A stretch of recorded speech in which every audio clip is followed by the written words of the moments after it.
Garut, Selasa, tanggal 14 Mei tahun 2024.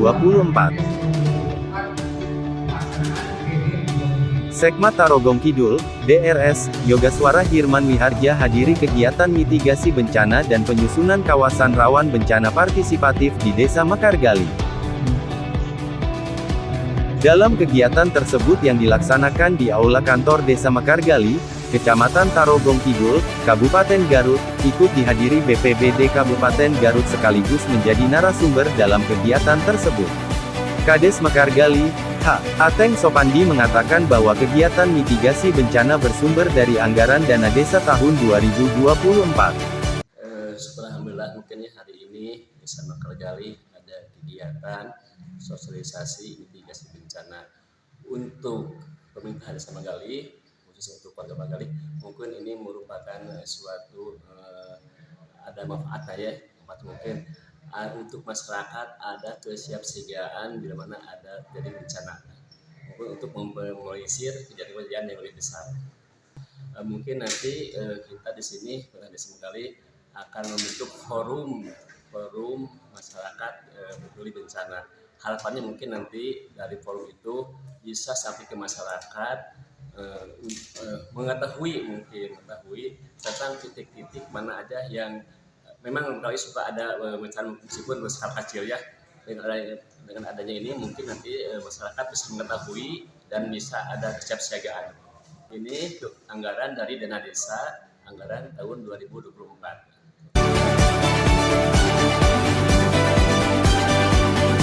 Sekma Tarogong Kidul, DRS, Yogaswara Hirman Wiharja menyambut baik kegiatan mitigasi bencana ini, karena menurut Sekma Tarogong Kidul banyak manfaat dalam kegiatan mitigasi bencana ini.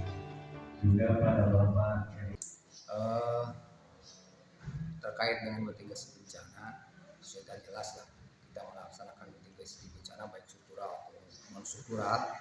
Khususnya yang non struktural kita bisa menyampaikan informasi terkait dengan kebencanaan, terkait dengan sehingga akan meningkatkan tujuannya meningkatkan kesiapsiagaan masyarakat dalam menghadapi bencana sehingga dapat meminimalisir risiko bencana bila terjadi bencana. Salah satu untuk terkait dengan sosialisasi mitigasi bencana ini. Kemudian juga masyarakat lebih paham dan menyadari bahwa mereka semua ini berada tinggal di kawasan rawan bencana yang indeks risiko bencananya Garut ini tinggi, sehingga mereka sudah memahami itu semua dan bisa melaksanakan langkah-langkah dalam rangka kesiapsiagaan menghadapi bencana. Kemudian terkait dengan penyusunan peta kawasan rawan bencana ini yang pertama karena ini peta digital. Kemudian peta dasarnya kita memakai peta batas desa, penegasan batas desa. Kemudian kita di drone sehingga lebih jelas. Itu nanti secara partisipatif warga menentukan kawasan yang rawan bencana di Mekargali ini atau di desa mana ini, termasuk apa kawasan banjir sebelah mana, mereka yang menentukan. Jadi tidak ditentukan oleh BPBD ataupun dari desa ataupun dari kecamatan. Jadi mereka sendiri yang menentukan terkait dengan peta kawasan rawan bencana, dan manfaatnya jelas lah. Jika sudah ada peta kawasan rawan bencana, di situ kita masyarakat khususnya gitu ya, ada kesiapsiagaan karena nanti juga kita pasang jalur evakuasinya kalau terjadi bencana kemana, kemudian tempat evakuasi sementara atau tempat evakuasi akhirnya kita tentukan dengan koordinat dan nanti dipasang rambu-rambu itu semua. Itu salah satu manfaatnya. Yang kemudian juga karena ini ada pengelolaan bencana ini ada tingkat desa, ada forumnya lah, pengurangan risiko bencana.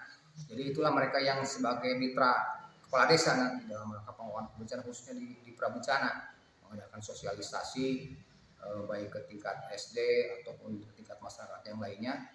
Ya, yang saya di Mekargali ini saya harapkan juga ke depan nanti FRB aktif untuk mengadakan sosialisasi terkait dengan bencana gempa, karena ini termasuk kawasan yang sedang lah kalau di gempa. Itu nanti disampaikan oleh mereka yang sekarang ada di FRB, mereka menyampaikan itu semua. Jadi masyarakat dari anak kecil sampai dewasa sampai orang tua memahami itu semua, sehingga bila terjadi bencana mereka sudah siap siaga untuk melaksanakan evakuasi mandiri. Nanti yang tadi saya katakan salah satunya juga dengan peta ini kita punya peta kawasan rawan bencana, juga punya peta batas desa yang telah di-drone, yang mungkin pada saat ini peta desa yang kemarin batas desa ini belum ada perbunya, tapi mudah-mudahan setelah ada perbunya nanti Pak Kades juga bisa mencetak memprint peta yang telah di-drone yang kemarin dilaksanakan oleh tenaga ahli, dan itulah manfaatnya terkait dengan pelaksanaan kegiatan ini.